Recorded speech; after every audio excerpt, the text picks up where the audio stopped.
সম্মানিত ভিউয়ার্স, আশা করি সবাই বেশ ভালোই আছেন। আমি ইঞ্জিনিয়ার অশোক কুমার দাস পিঙ্কু। আজকে আলোচনা করতে যাচ্ছি গ্রেড অফ কনক্রিট নিয়ে। M15 এবং M20 গ্রেড কনক্রিট কি এবং এখানে কোনটি শক্তিশালী এবং কোথায় M15 এবং M20 গ্রেড ব্যবহৃত হয়। আমরা যারা কনস্ট্রাকশন সাইটে কাজ করি,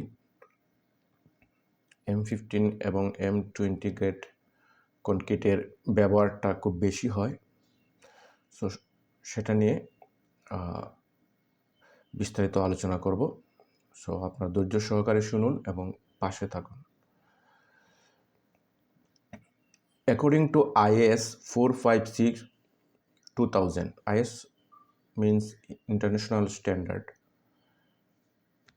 M15 এখানে এমটা কি? এমটা হচ্ছে মিক্স ডিজাইন মিক্স, আর 15 হচ্ছে compressive strength of concrete cube of 150 mm into 150 mm into 150 mm tested at the end of 28 days should be minimum 50 Newton per millimeter square.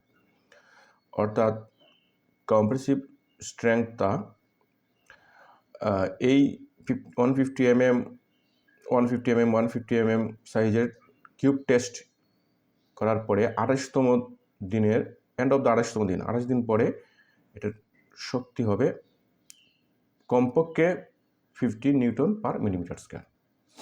এখন আমরা এর আগেও টেস্ট করতে পারি, 3 দিন 4 দিন 5 দিন 7 দিনও টেস্ট করতে পারি। সেখানে পার্সেন্টেজ হিসেবে এই শক্তিটা আসলে আমরা বুঝতে পারবো যে কম্প্রেসিভ স্ট্রেংথ ঠিক আছে, মিক্স রেশিও ঠিক আছে। মিক্স রেশিও কি? 1:2:4।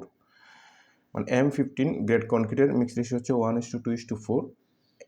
এখানে 1 হচ্ছে সিমেন্ট, 2 হচ্ছে স্যান্ড এবং 4 হচ্ছে এগ্রিগেট।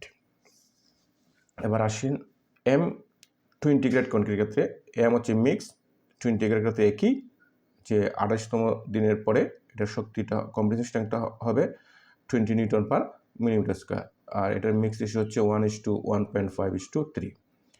এইটা তো মোটামুটি জানলাম যে M15 এবং M20 গ্রেড কনক্রিট কী।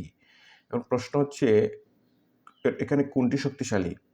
এখানে শক্তিশালী হচ্ছে M20 grade concrete. M20 grade concrete M15-এর চেয়ে শক্তিশালী। কেন শক্তিশালী? কারণ হচ্ছে M20 কনক্রিটের 28 দিন পর সংকোচন শক্তি বা কম্প্রেসিভ স্ট্রেংথ তাকে 20 নিউটন পার মিলিমিটার স্কয়ার, প্রতি মিলিমিটার স্কয়ারে 20 নিউটন, এবং M15-এর ক্ষেত্রে 28 দিন পর কনক্রিটের কম্প্রেসিভ স্ট্রেংথ আসে 50 নিউটন পার মিলিমিটার স্কয়ার। তো এখান থেকে বোঝা যাচ্ছে M20 গ্রেড কনক্রিট M15-এর চেয়ে কি শক্তিশালী। এরপরে প্রশ্ন হচ্ছে কোথায় ব্যবহৃত হয়। M15 গ্রেড কনক্রিট ব্যবহৃত হয় নন স্ট্রাকচারাল পারপাস, যেমন পিসিসি, কনস্ট্রাকশন রোডস, তারপর সিলিং ফ্লোরস, ছোটো ছোটো আমরা গ্রাউন্ডের সাথে যে সিলিংগুলো আছে এগুলো সিলিং ফ্লোরস, এগুলোতে ব্যবহৃত হয় নন স্ট্রাকচারাল পারপাস।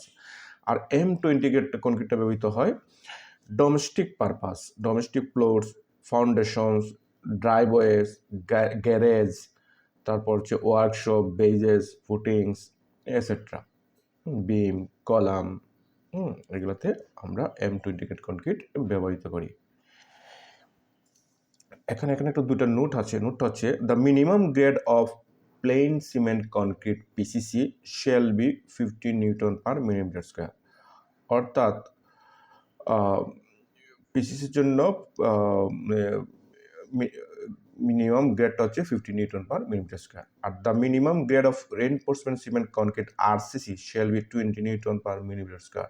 অর্থাৎ স্ট্রাকচারাল পারপাস মিনিমাম গ্রেডটা হচ্ছে 20 নিউটন পার মিলিমিটার স্কয়ার, আর নন স্ট্রাকচারাল পারপাস হচ্ছে 50 নিউটন পার মিলিমিটার স্কয়ার।